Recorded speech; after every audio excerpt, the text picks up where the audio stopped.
నమస్తే welcome to our channel. నేను పద్మిని. ప్రస్తుతంతో పాటు జ్యోతిష్య రత్న, జ్యోతిష్య విద్వాన్, అలాగే సంఖ్యాశాస్త్ర శిరోమణి డాక్టర్ మహమ్మద్ దావుద్ గారు మనతో పాటు ఉన్నారు. మాట్లాడదాం. సార్ నమస్తే. సార్ నమస్తే అమ్మా. ఎలా ఉన్నారు సార్? ఎక్సలెంట్ గా ఉన్నానమ్మా. ఇన్నేళ్ల తర్వాత మళ్ళీ. అవునమ్మా. సుమారుగా 2.5 ఏళ్ల క్రితం కూడా మనం వీడియోస్ చేసాము. బోల్డంత గ్యాప్ వచ్చేసింది. అవును, ఎందుకంటే నా సొంత ఛానల్ తో నేను చేయటం వల్ల తక్కిన ఛానల్ చేయలేదు, అందువల్ల కొంచెం డిలే అయింది. ఇప్పుడు రెగ్యులర్ గా ఉంటాయి అనుకోవచ్చు. తప్పకుండా రెగ్యులర్ గా ఉంటాయండి.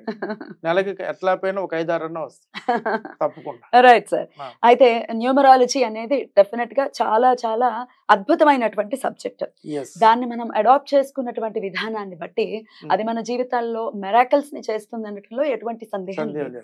అయితే న్యూమరాలజీ ప్రకారం చూసుకుంటే సార్, మ్యారేజ్ డేట్స్ అనేవి చాలా ఇంపార్టెంట్ రోల్ ని ప్లే చేస్తాయి. చాలా చాలా ఇంపార్టెంట్ రోల్ ఏ జంట జీవితాల్లోనైనా అని అంటారు. రాంగ్ డేట్స్ లో గనక పెళ్లిళ్ళు అయితే అవి ఎలా విధ్వంసం అవుతాయి, జీవితాలు ఎలా నాశనం అవుతాయి అనేది చాలా సందర్భాల్లో చెప్పి ఉన్నారు. ఇంకాస్త విశదీకరించి చెప్పండి సార్. మ్యారేజ్ డేట్స్, ఈ డేట్స్ లో ఎటువంటి పరిస్థితుల్లో పెళ్లిళ్ళు చేసుకోవద్దు అంటే what is your analysis me subject ప్రకారం? అమ్మా, మన భారతీయ సంస్కృతి ప్రకారంగా మనకి జ్యోతిష ప్రకారంగా ముహూర్తం పెడతాం. అవునండి. ముహూర్తం ఈజ్ మోస్ట్ ఇంపార్టెంట్. చాలామంది జ్యోతిష్యులు వాళ్ళ మేధస్సును ఉపయోగించి చాలా అబ్బాయి జాతకానికి అమ్మాయి జాతకానికి అనుగుణంగా మంచి ముహూర్తం పెడతారు. కానీ ఎందుకు 10 రోజుల్లో, 5 రోజుల్లో, 15 రోజుల్లో కూడా డైవర్స్ అవుతున్నాయి అమ్మాయి. అవునండి. 10 డేస్లో కూడా అవుతున్నాయి. ఇదివరకు ఎలా ఉండేదంటే అమ్మాయిలకి ఫైనాన్షియల్ సెక్యూరిటీ ఉండేది కాదు, ఫైనాన్షియల్ ఇండిపెండెన్స్ ఉండేది కాదు. అందువల్ల ఎలాగోలా అలా ఎంత బాధలు పడుతూ చాలా చాలా బాధలు పడుతూ, ఇదివరకు సినిమాల్లో సూర్యకాంతం గారు ఎన్ని కష్టాలు పడ్డా కూడా పెట్టినా కూడా అమ్మాయిలు అలాగే ఓర్చుకొని ఉండేవాళ్ళు. అత్తగారులు ఎన్ని కష్టాలు పెట్టినా ఇప్పుడు అత్తగారు అంటే అత్తగారు కష్టాలు పెట్టడం, కొంతమంది అత్తగారులు కోడల్ని కూతురులాగా చూసుకుంటారు. వీటన్నిటికి కూడా ముహూర్తము, marriage date is most important. అత్తగారి కష్టాలు పెట్టినా, భర్త కష్టాలు పెట్టినా, మామ కష్టాలు పెట్టినా ఎన్నిటికి కూడా జ్యోతిష్య ప్రకారంగా ముహూర్తం ఎంత ఎఫెక్ట్ ఉంటుందో దానికి మించి ఇది చాలా ఈజీ సబ్జెక్ట్ మ్యారేజ్ న్యూమరాలజీ అనేది. అలా మంచి డేటులో కనుక ముహూర్తంతో పాటు అబ్బాయి డేట్ ఆఫ్ బర్త్, అంటే అబ్బాయి డేట్ ఆఫ్ బర్త్ మొత్తం కూడితే కలిసి వచ్చే డెస్టినీ నెంబరు, అమ్మాయి డేట్ ఆఫ్ బర్త్ మొత్తం కూడితే వచ్చే డెస్టినీ నెంబర్కి అనుగుణంగా, అంటే కొంతమంది నేను చెప్తుంటే అంటే కొంతమంది మా పంతులు గారి చేతే పెట్టించుకోవాలని కొంతమంది ఉంటారండి. కొంతమంది సెంటిమెంట్ ఉంటుంది. మా నాన్నగారికి వాళ్ళ నాన్నగారు చేసేవాళ్ళని, మాకు వాళ్ళు చేశారు, ఆ తాతగారు మా తాతగారు చేసేవాళ్ళని. అప్పుడు వాళ్ళు ఏం చేస్తారంటే చాలామంది నాకు వాళ్ళ పంతులు గారి దగ్గర నుంచి నాకు ఫోన్ చేపిస్తారు. ఈ డేట్ బాగుందా, ఈ డేట్ బాగుందా. నేను కొన్ని డేట్లు చెప్తుంటే, అయ్యా మీరు చెప్పిన దాని ప్రకారం ముహూర్తం ఆ డేటుల్లో కుదరటం లేదు అంటుంటారు. కుదరకపోతే చాలా ప్రాబ్లమ్స్ వస్తాయమ్మా. నేను ఏది చేసినా రీసెర్చ్ చేసి నేను 440 పేజీలతో, మీరే numerologist, A date of birth ఎలా ఉంటుంది, ఏ డెస్టినీ నెంబర్తో ఎలా ఉంటుంది, ఆ డేట్ ఆఫ్ బర్త్కి డెస్టినీ నెంబర్కి అనుగుణంగా ఏ లక్కీ నెంబర్లు ఉంటాయో అనేది 440 పేజీలతో సమగ్రంగా గ్రంథం రాశాను. దీన్ని అన్ని లాంగ్వేజ్లోనూ ట్రాన్స్లేట్ చేసుకోండి. ఇది ఓపెన్ గా అన్ని ఉన్నాయి సార్. అన్ని చదివేసుకుంటే అసలు చాలా మంది ఇప్పుడు ఆంధ్రప్రదేశ్ లాగా పెట్టుకోవచ్చు. గైడ్ దానికి మించి ఇప్పుడు దీంతోనే చాలా మంది జ్యోతిష్యం చెప్పేవాళ్ళు ఆస్ట్రో న్యూమరాలజిస్టులుగా మారారు చాలా మంది. ఆ ఆస్ట్రో న్యూమరాలజిస్టులు వాళ్ళ ప్రాక్టీస్ కూడా పెరిగింది. చాలామంది నాకు ఫోన్ చేసి, సార్ మీరు మాకు చాలా మంచి హెల్ప్ చేశారండి, ఈ బుక్ వచ్చిన తర్వాత మా ప్రాక్టీస్ పెరిగింది. ఇదివరకు ఏ 10,000, 15,000, 20,000 సంపాదించుకునేవాళ్ళం, ఇప్పుడు లక్షల్లో సంపాదించుకున్నాం. న్యూమరాలజీకి కాస్ట్లీ అమ్మ. జ్యోతిష్యం చెప్తే ఒక 1/2 డజన్ అరటిపళ్ళు ఇస్తారు ముహూర్తం పెట్టి, అంతేనండి. మీరు ఎక్కడికైనా ఊళ్ళలోకి వెళ్తే ముహూర్తం పెట్టించుకుంటే ఒక 1/2 డజన్ చక్కెరకేళిలో లేకపోతే 1/2 డజన్ యాపిల్లో పెడతారు. But numerology very costly. మేమే చేసాం దాన్ని. అది ఎఫెక్టివ్ సబ్జెక్ట్, ఇమ్మీడియట్ గా ఎఫెక్ట్ ఉంటుంది. అలా చాలా మంది దీనివల్ల భవిష్యత్తు చాలా బాగా ఉంటుంది. అందువల్ల ఈ అబ్బాయి date of birth destiny number, అమ్మాయి date of birth destiny number ప్రకారంగా ముహూర్తంతో పాటు మ్యారేజ్ డేట్ సెట్ చేసుకోవాలి. ఇప్పుడు రాబోయే ఇప్పుడు ఆషాఢ మాసంలో ఉన్నాం, శ్రవణ మాసం నుంచి మ్యారేజ్ ముహూర్తాలు ఉంటాయి. ముహూర్తాలు ఇప్పుడు నుంచి ఇప్పుడు అందరూ ముహూర్తాలు పెట్టించుకుంటున్నారు. అవునండి. ఒక డిసెంబర్లో కొంచెం తక్కువ, డిసెంబర్ జనవరి తర్వాత ఫిబ్రవరి నుంచి ఉన్నాయి. ఎవరైనా మీరు ఎంత కష్టమైనా సరే ముహూర్తంతో పాటు మంచి మ్యారేజ్ డేట్లు చేసుకోండి. ఏ డేట్లు మ్యారేజ్ డేట్స్ వద్దు అని చెప్తే కొంతమంది పెట్టుకున్న వాళ్ళు కొంచెం ఫీల్ అవుతున్నారు. ఏ డేట్స్ అయితే మీరు వద్దంటారు సార్? ఖచ్చితంగా ఇవైతే వద్దు అని వద్దు వద్దు అంటే కొంతమంది పెట్టుకున్నారు అనుకోండి, బాధపడతారా? వాళ్ళు ఫీల్ అవుతారు. సరే, దానికి డెఫినెట్ గా ఏదో రెమెడీ ఉంటుంది. రెమెడీ ఉంటుంది. అది చాలా మంది ఏంటంటే సైకలాజికల్ గా వాళ్ళు ఇబ్బంది పడుతుంటారు. అందువల్ల ఇదివరకు నేను చెప్పాను, ఒక 5-6 సంవత్సరాల క్రితం నేను చెప్పాను, కొంతమంది చాలా సఫర్ అవుతున్నారు, ఫీల్ అవుతున్నారు. ఇప్పుడు మీకు ఈ పిల్లలు అంటే ఆర్టిజంతో పిల్లలు పుడుతున్నారండి. ఆర్టిజంతో పిల్లలు పుట్టడానికి కూడా మ్యారేజ్ డేట్స్ మీద సంబంధం. నేను ఒక 45 ఇయర్స్ నుంచి జ్యోతిష్యము న్యూమరాలజీలో నేను రీసెర్చ్ చేశాను. చాలా జ్యోతిష్యం మీద కూడా బుక్ వస్తుంది విత్ ఇన్ షార్ట్ పీరియడ్. నేను తెలుగు యూనివర్సిటీలో ఎంఏ జ్యోతిష్యం వాళ్ళకి కూడా క్లాసులు చెప్తాను. ఈ రీసెర్చ్ చేస్తే కొన్ని డేటుల్లో మ్యారేజ్ చేసుకున్న వాళ్ళకి ఆర్టిజం పిల్లలు, కొంచెం మందబుద్ధి కలగని పిల్లలు కలుగుతున్నారు. కొన్ని డేటుల్లో చేసుకోవటం వల్ల అబార్షన్స్ అవుతున్నాయి. ఒక్కొక్కసారి అమ్మాయికి 3-4 అబార్షన్లు అయిన రోజులు. ఈ రోజుల్లో ఒక్క బిడ్డని కనడానికి అమ్మాయిలు చాలా కష్టపడుతున్నారు. అలాంటిది మొన్న ఒక బిడ్డ వచ్చింది, 3 అబార్షన్స్ అయింది. ఆ మ్యారేజ్ డేట్ అలా ఉంది. మ్యారేజ్ ఇప్పుడు అబార్షన్ అయిందంటే బిడ్డకి ఒక చావు లో నుంచి బయటకు వచ్చినట్టు, ఒక జన్మ ఎత్తినట్టు. మన బిడ్డ అయినా అంతే కదా, అమ్మాయిలు స్త్రీ లేకపోతే సృష్టి లేదు. అలాంటి వాళ్ళు చాలా ఇబ్బంది పడతారు. ఇదంతా మ్యారేజ్ డేట్ మీద ఆధారపడి ఉంటుంది. కొంతమందికి కొన్ని డేట్లో మ్యారేజ్ చేసుకున్న వాళ్ళకి చాలా కాలం వరకు ఫస్ట్ నైట్ అవ్వట్లేదమ్మా. మీకు చాలా ఆశ్చర్యంగా ఉండొచ్చు. నేను ప్రాక్టికల్గా చూశాను. ఎందుకంటే నాకు దగ్గర ప్రాక్టీస్ ఎక్కువగా ఉంటుంది, చాలామంది వస్తుంటారు కాబట్టి. కొంతమందికి they have not have physical relation, marriage date మీద ఆధారపడి ఉంటుంది. తర్వాత కొంతమందికి ఊరికే గొడవలు.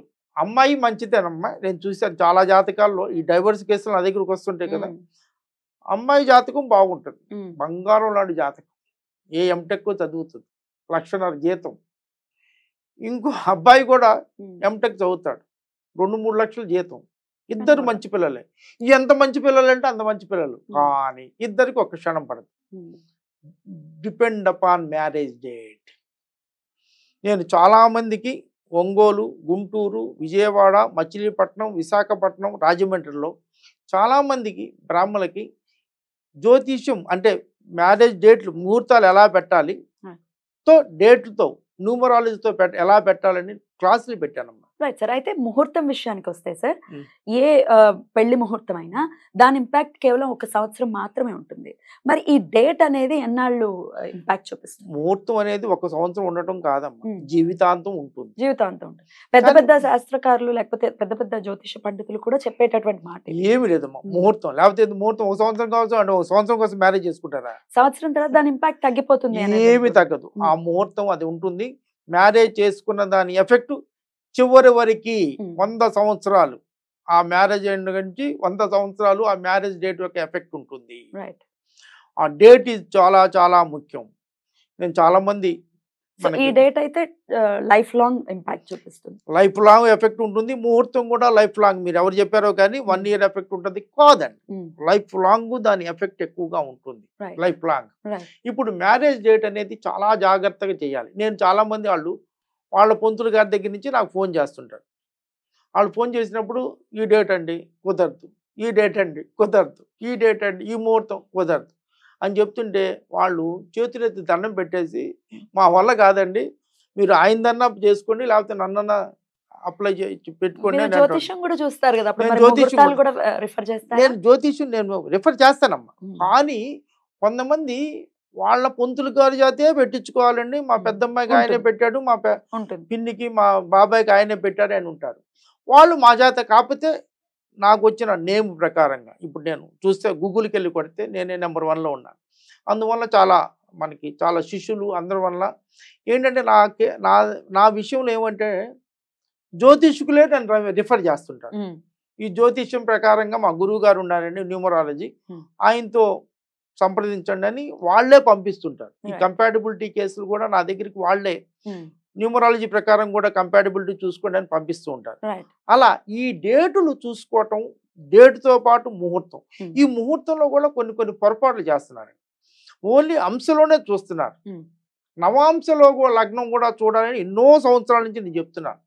1995 నుంచి చెప్తున్నాను. అంటే కంపాటబిలిటీకి మ్యారేజ్ ముహూర్తంలో అంశలోనే చూస్తున్నారు.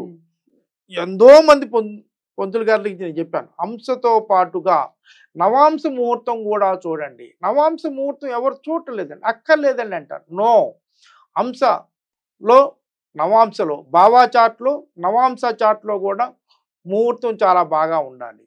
నవాంశ చాట్లో కూడా 7th లార్డ్ ఎలా ఉన్నాడు, 12th లార్డ్ ఎలా ఉన్నాడు, శుక్రుడు ఎక్కడ ఉన్నాడు, కుజుడు ఎక్కడ ఉన్నాడు, గురువు ఎక్కడ ఉన్నాడు, అది కూడా చూసుకోవాలి. మనకి భావా చాట్లో ఎలా చూస్తామో, ముహూర్తం చాట్లో ఎలా చూస్తామో, నవాంశ చాట్ కూడా బాగా చూడాలి.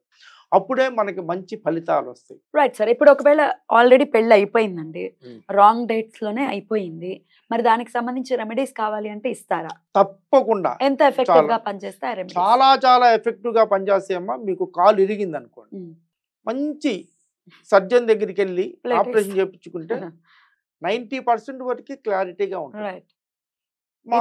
మామూలు వాళ్ళ దగ్గర అయితే కొంచెం కర్ర పట్టుకోవాలి. కొంచెం మంచి సర్జన్ దగ్గరికి వెళ్ళామనుకోండి, కర్ర లేకుండా చేయగలం. That is depends upon experience. ఇప్పుడు నా దగ్గరికి వస్తే ఈ కర్ర లేకుండా చేయగలను, కాకపోతే కొంత ఎఫెక్ట్ ఉంటుందండి. ఇప్పుడు మీరు నన్ను తిట్టారు అనుకోండి 10 సంవత్సరాల క్రితం, లేకపోతే మీ ఫాదర్ రైల్వేలో, నేను రైల్వే కదా, ఆయన ఎప్పుడో నాకు ఆయనకు గొడవ అయింది అనుకోండి, మేము అకౌంట్స్ వాళ్ళు ఇన్స్పెక్ట్ చేస్తుంటాం, ఏంటంటే ఊర చేదస్తాం అని అన్నారు అనుకోండి, అది నా మనసులో ఉంటుంది. అది ఇప్పటికి కూడా 10 ఏళ్ళు అయిపోయినా కూడా కొంచెం ఉంటుంది, అలా కొంత ఉంటుంది, ఆ 10% ఉంటుంది. For every problem solution is there. చాలా వరకు తాళం చేయి ఉన్నప్పుడు, కప్పు ఉన్నప్పుడు తాళం చేయి తప్పకుండా ఉంటుంది. అలా ప్రతిదానికి సొల్యూషన్ ఉంటుంది. ఇప్పుడు నేను చేసి రీసెర్చ్ నా బుక్లో, మీడియా న్యూమరాలజిస్ట్ అనే బుక్లో దీంట్లో రెమెడీస్ కూడా ఇచ్చానండి. రెమెడీస్ లేకుండా చేయి పట్టుకొని మీకు జ్వరం ఉందండి వెళ్ళండి అంటే కాదండి, ఆ జ్వరానికి తగ్గ టాబ్లెట్ ఇవ్వాలి. అలా నేను రీసెర్చ్ చేసి కొన్ని ప్రాబ్లమ్స్కి సొల్యూషన్ నేను 40 years నుంచి నేను అప్లై చేస్తున్నాను. ముఖ్యంగా 1995 నుంచి చాలా ఈ టీవీలు వచ్చిన తర్వాత చాలా బాగా ఇంప్లిమెంట్ చేశాం. నేను ఈటీవీలో కూడా చేశాను ఒక 5 ఏళ్ళు, సాక్షిలో ఒక 5 ఏళ్ళు చేశాను. అందువల్ల నేను పాపులారిటీ కాబట్టి చాలా మంది తెలుసు కాబట్టి నేను చేసిన సొల్యూషన్స్ మాత్రం చాలా బాగా పనిచేస్తాయి. Right sir. మరి అయితే రెమెడీస్ ఉన్నాయి అని చెప్తున్నారు కాబట్టి తప్పకుండా ఉన్నాయి, చాలా మంచి రెమెడీస్ ఉన్నాయి.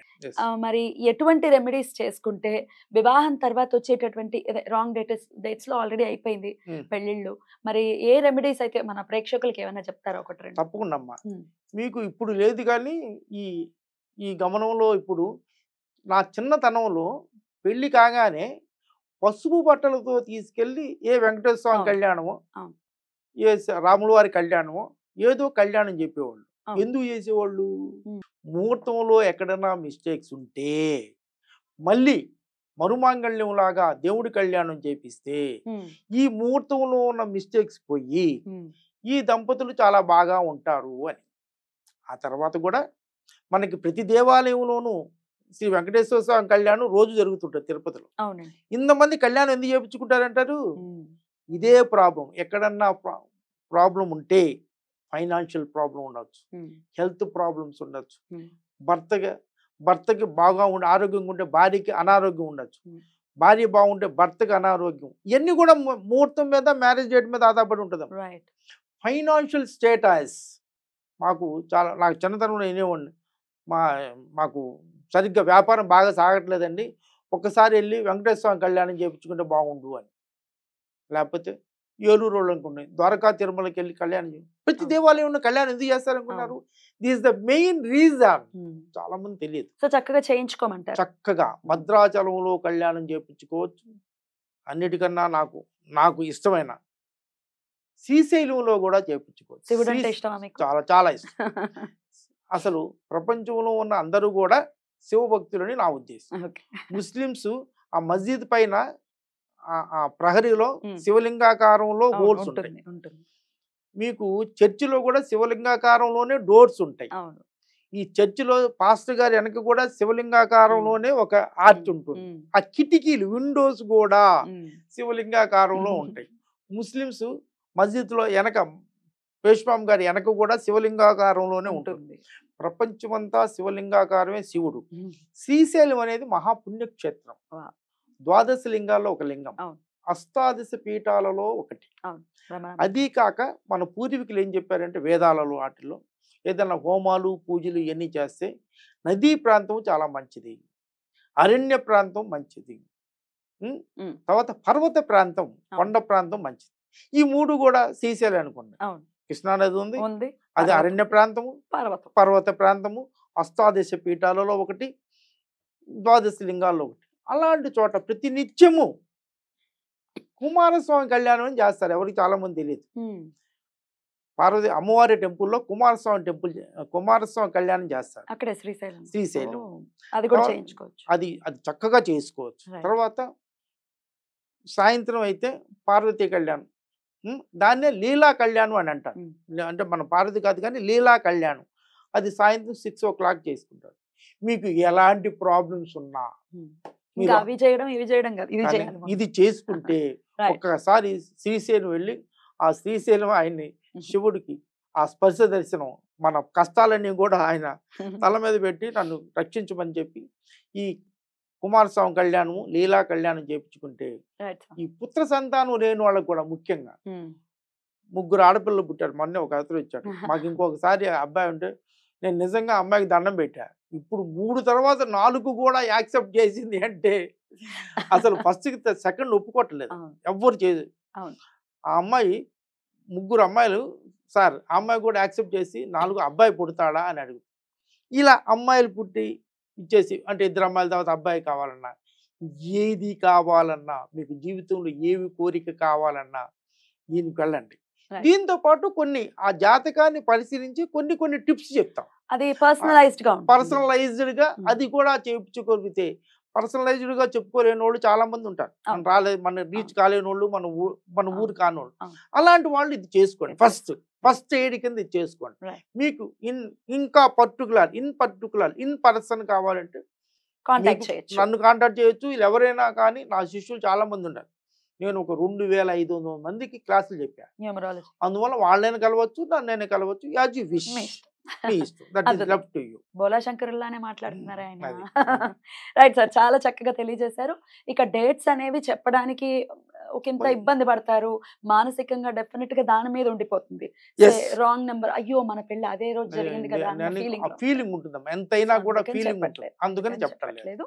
ఒకవేళ తెలుసుకోవాలి, గొడవలు ఎక్కువ ఉన్నాయి, ఏంటో తెలియట్లేదు అనుకుంటే కనుక ఒక్కసారి సార్ ని కాంటాక్ట్ చేసేటటువంటి ప్రయత్నం చేయండి. Right sir, thank you so very much. ఇంకా బోల్డ్ అండ్ టాపిక్స్ ఉన్నాయి. God bless you. నమస్తే సార్.